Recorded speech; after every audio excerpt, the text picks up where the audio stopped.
जय हिंद साथियों, स्वागत है आपका एक बार फिर से इस नई वीडियो में।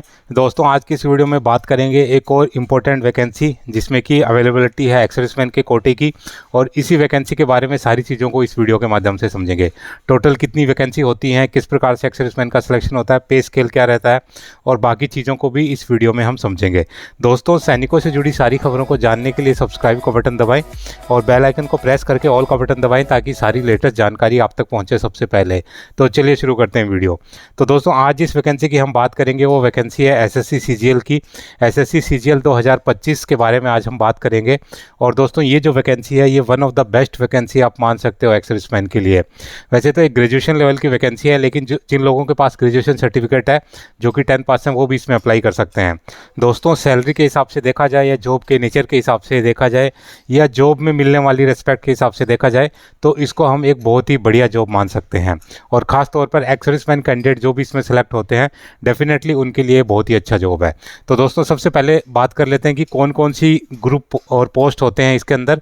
तो इसमें जो ग्रुप होती है एक्स सर्विसमैन के लिए, जैसे कि आप जानते हैं ग्रुप सी के अंदर इनका रिजर्वेशन रहता है, जो भी रिजर्वेशन के अंतर्गत वैकेंसी निकलती है एक्स सर्विसमैन के लिए। पे लेवल की बात करें तो वैसे तो इसमें काफ़ी हायर पे लेवल तक के लिए वैकेंसी होती है, लेकिन जो जिनमें एक्स सर्विसमैन का कोटा होता है वो ज़्यादातर जो वैकेंसी होती है पे लेवल 5 और पे लेवल 4 में होती हैं। पे लेवल 5 जैसे आप जानते हो जिसको बेसिक 29,200 से 92,300 होता है, और पे लेवल 4 का बेसिक होता है 25,500 से 81,100। अगर हम ग्रोस सैलरी की बात करें तो जो लेवल 5 की जो ग्रोस सैलरी होती है लगभग 60,000 के आसपास स्टार्टिंग होती है, और लेवल 4 की जो सैलरी होती है वो 50 से लेकर के 55,000 के आसपास उसकी स्टार्टिंग होती है। दोस्तों, अभी जैसे कि 8 पे कमीशन में ये और भी चेंज हो जाएगा, तो इसमें काफ़ी और उछाल होने की संभावना है। बात कर लेते हैं पोस्ट की। तो जो लेवल 5 की पोस्ट है उनमें जो ज़्यादातर वैकेंसी होती हैं जिनमें कि एक्स सर्विसमैन का कोटा होता है वो आपकी ऑडिटर और अकाउंटेंट की पोस्ट होती है। इनमें जो डिपार्टमेंट होते हैं अलग अलग हो सकते हैं, क्योंकि जैसे कि आप जानते हैं एसएससी सीजीएल के अंदर जो भी पोस्टिंग होती है वो सेंट्रल गवर्नमेंट की जो बड़ी बड़ी मिनिस्ट्रीज़ होती हैं उनके अंदर पोस्टिंग होती है। तो यहाँ पर ये जो वैकेंसी निकलती हैं ये सभी डिपार्टमेंट में निकल सकती हैं, लेकिन बेसिकली जिन डिपार्टमेंट में निकलती हैं उनका मैंने यहाँ पर दिखा रखा है। सीएजी के ऑफिस के अंदर वैकेंसी निकलती हैं, ऑफिस अंडर सीजीडीए जितने सीजीडीए के ऑफिस हैं उनमें वैकेंसी निकलती हैं, बाकी की जो मिनिस्ट्री और डिपार्टमेंट है सेंट्रल गवर्नमेंट के उनमें वैकेंसी निकलती हैं, और सीएजी के अंदर अकाउंटेंट की वैकेंसी अलग निकलती हैं और ऑडिटर की वैकेंसी अलग निकलती हैं। इसके अलावा आपका कंट्रोलर जनरल ऑफ अकाउंट्स इसके अंदर वैकेंसी निकलती हैं, और बाकी की अकाउंटेंट की वैकेंसी आपकी अदर डिपार्टमेंट में निकलती हैं अगर हम बात करें पे लेवल 5 की। और इसी के हिसाब से अगर हम बात करें पे लेवल 4 की तो यहाँ पर आपकी जैसे पोस्टल असिस्टेंट या sorting असिस्टेंट की वैकेंसी निकलती है, ये डिपार्टमेंट ऑफ पोस्ट और मिनिस्ट्री ऑफ कम्युनिकेशन के अंदर निकलती है। इसके अलावा सीनियर सेक्रेटरीट असिस्टेंट की या अपर डिवीजन क्लर्क भी जिसको बोल सकते हैं, ये आपकी सेंट्रल गवर्नमेंट ऑफिस और मिनिस्ट्रीज़ के अंदर वैकेंसी निकलती है। सीनियर एडमिनिस्ट्रेटिव असिस्टेंट की वैकेंसी आपकी निकलती है मिलिट्री इंजीनियर सर्विस यानी कि MES के अंदर, मिनिस्ट्री ऑफ डिफेंस में। टैक्स असिस्टेंट की वैकेंसी आपकी निकलती है CBDT के अंदर।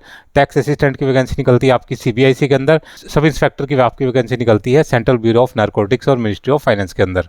दोस्तों, एसएससी के अंतर्गत एक और वैकेंसी निकलती है जो कि आपने देखी होगी, हवलदार CBIC और हवलदार CBN। तो वो भी CBIC यानी इनकम टैक्स डिपार्टमेंट और नारकोटिक्स डिपार्टमेंट में जाते हैं। फ़र्क सिर्फ यही रहता है कि वो जो एक्स सर्विसमैन जाते हैं वो एज ए 10th लेवल पे जाते हैं, और यहाँ पर क्योंकि ग्रेजुएशन लेवल पे है तो ये उनके अधिकारी के रूप में वहाँ पर ज्वाइन करते हैं। बाकी डिपार्टमेंट उनका सेम रहता है। दोस्तों, इसके बाद बात कर लेते हैं वैकेंसीज़ की। तो ये पिछले साल की जो वैकेंसी है ये लगभग 17,727 वैकेंसी निकली थी टोटल वैकेंसी।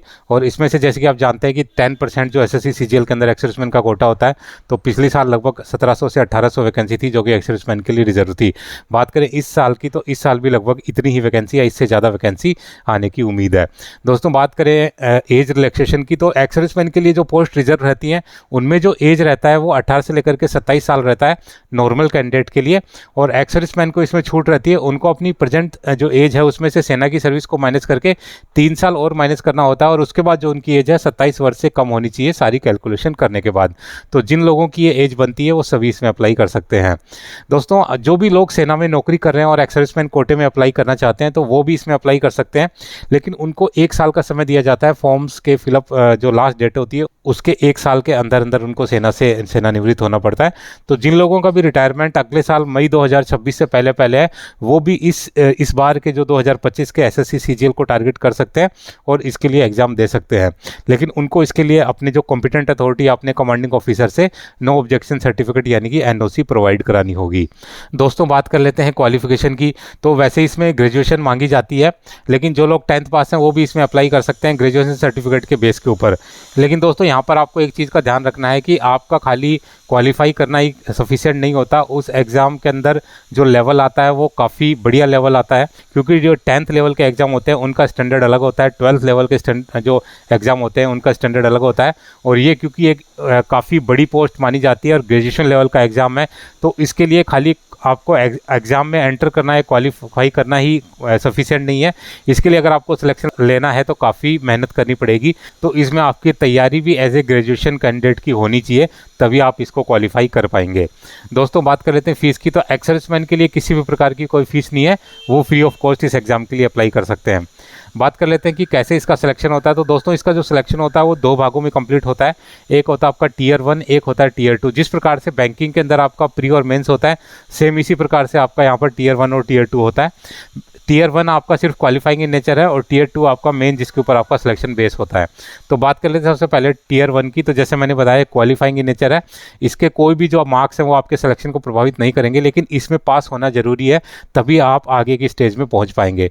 तो यहाँ पर बेसिकली आपका जो CBT होता है उसके अंदर आपके 4 सब्जेक्ट्स होते हैं। पहला आपका जनरल इंटेलिजेंस एंड रीजनिंग, उसके बाद जनरल अवेयरनेस, क्वांटिटी एप्टीट्यूड और इंग्लिश कॉम्प्रीहेंशन।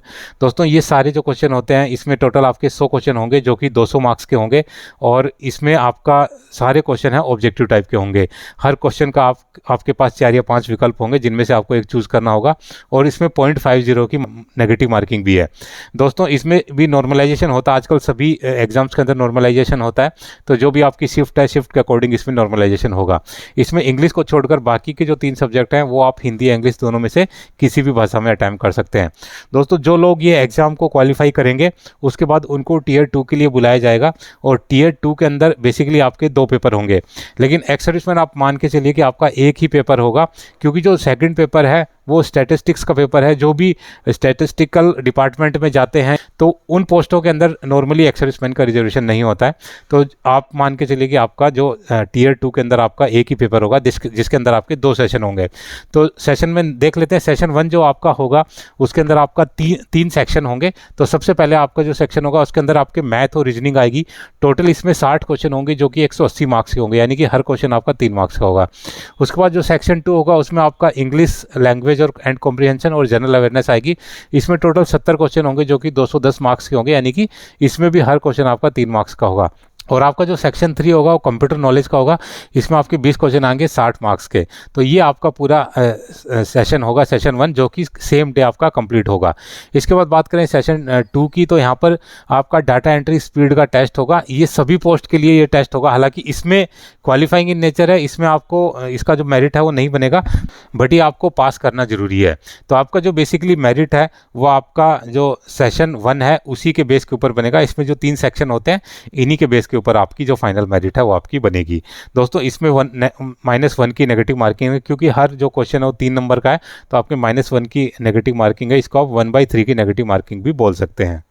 अप्लाई करने के लिए आपको SSC की ऑफिशियल वेबसाइट पे जाना है, वहाँ पर जाके आप इस फॉर्म के लिए अप्लाई कर सकते हैं। दोस्तों अभी बात कर लेते हैं इंपॉर्टेंट डेट्स की। तो यहाँ पर जो ऑनलाइन फॉर्म है वो आपके 22 अप्रैल 2025 से स्टार्ट हो रहे हैं, यानी कि 20-22 दिन बाद आपके ऑनलाइन फॉर्म स्टार्ट हो जाएंगे। और इसकी जो लास्ट डेट है फॉर्म्स को फिलअप करने की वो 21 मई 2025 है, यानी कि आपको लगभग 1 महीने का समय मिलेगा फॉर्म्स को फिलअप करने के लिए।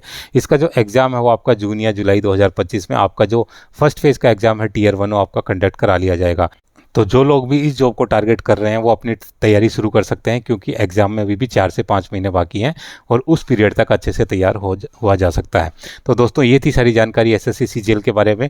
उम्मीद है कि वीडियो आपको पसंद आया होगा। वीडियो अगर पसंद आए तो लाइक शेयर एंड सब्सक्राइब करना ना भूलें, और बने रहें मेरे साथ इसी प्रकार के इंटरेस्टिंग वीडियोज़ के लिए। वीडियो में बने रहने के लिए आप सभी का धन्यवाद। जय हिंद।